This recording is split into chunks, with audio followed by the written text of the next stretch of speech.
Oh, I'm sorry, I didn't see you there. I have a terrible habit of reading while I'm walking. Here, let me pick these up for. Huh? Ah, sorry. I just noticed how stunning you are. You're really, really attractive. You look surprised. What? Did I happen to catch you off guard? That's my bad. I assure you that wasn't my intention to do so. I'm horrible at holding my tongue, and I couldn't help myself. They say a picture is worth 1,000 words, but looking at you, I think you deserve way more than that. I mean, look at you. Have you looked in a mirror lately? You deserve to have the entire dictionary devoted to you, with many of those words used several times. Oh, maliciously. If it were up to me, you'd hear words like breathtaking and striking and enchanting so many times that you'd be tired of hearing them. Or better yet, you'd be able to hear them in my voice whenever you see them. Yes, but not just in books. See, if I were really lucky, you'd hear me whispering them to you anytime you even caught a glance of them, no matter where it was. Ah, right, sorry. I'm getting ahead of myself. When faced with someone like yourself, my mouth tends to move faster than my mind. Wax poetic before I can even think of what words to say. But as I've always heard, the heart tends to find the right words before your mind has a chance to. And as you may have noticed, my heart has found quite a few words for you. Considering the vastness of the words in every language, dead or otherwise, I can safely assure you that my heart has found only a few words.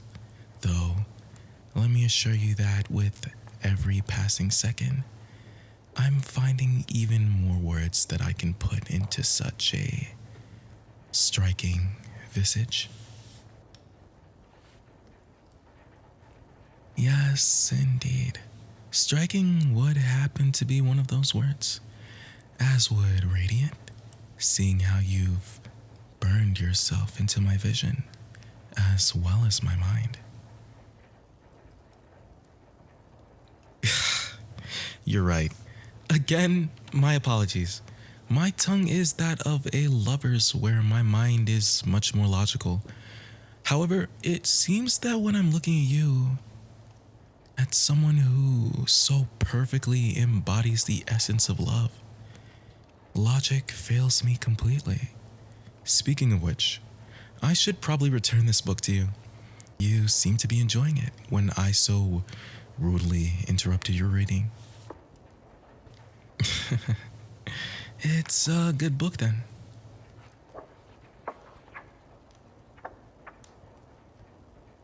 Ah, I could tell. Your eyes lit up when you spoke of it.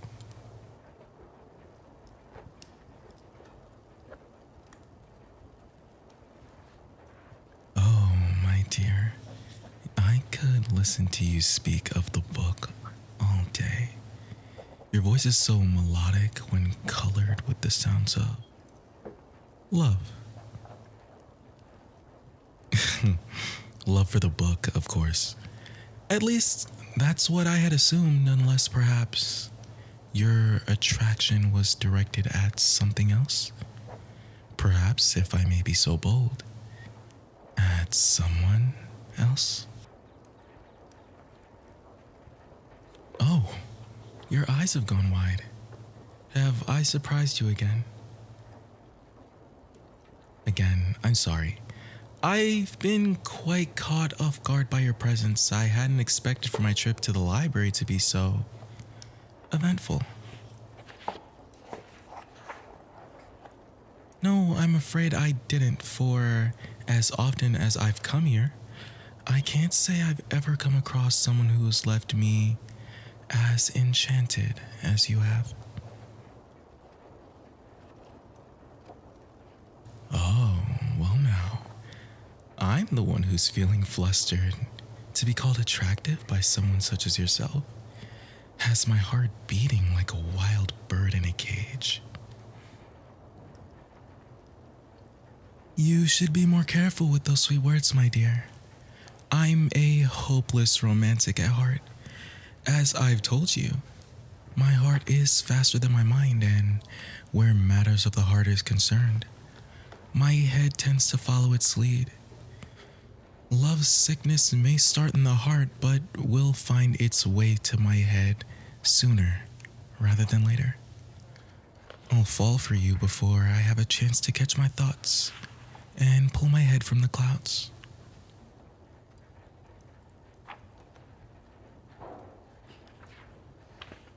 Of course, I would need to catch my thoughts. If I were to set them free, as you suggest, then you'd have enough love letters and poems and odes to your charm to fill a book. If not, shelves upon shelves of them. I assure you that you would. When I told you that I would use every word in the dictionary to describe you, I meant it. Every single word.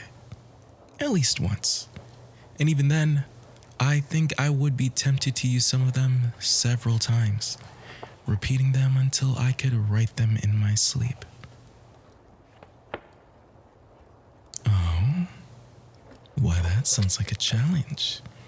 Are you challenging me, my dear? On the contrary, I do love a good challenge. Though, with you as my muse, I wonder if it will truly be a challenge. You've already brought several words to my lips and tongue already.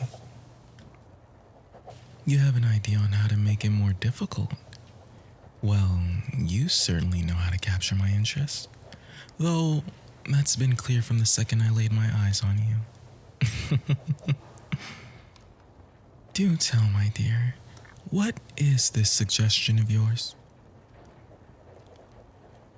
My, now that is an interesting suggestion.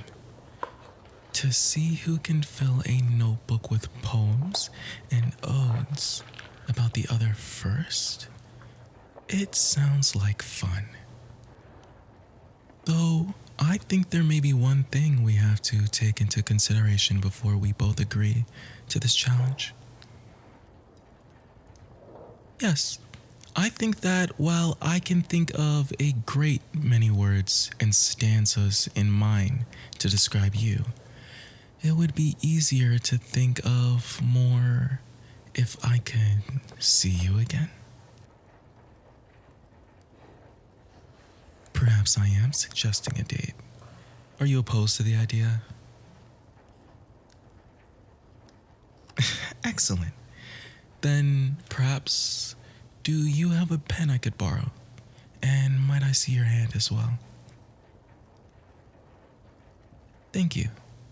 Then let me write my number on your hand so that you can contact me whenever you please. I hope your hand isn't too sensitive. There. And as I said, you can contact me whenever you should want to. And I do mean whenever, my dear. I will be more than happy to hear from you. Oh, of course, to hear your voice or to read your words, either would bring a smile to my face. Then, if I may see your hand again. Thank you.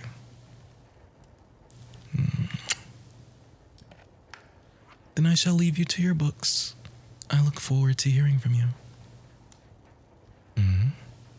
Oh, did I get some ink on my lips? No, my dear, there's no need for that. I think I shall leave it as a sweet memento of our first meeting. That look on your face. You look quite pleased at the idea, am I correct?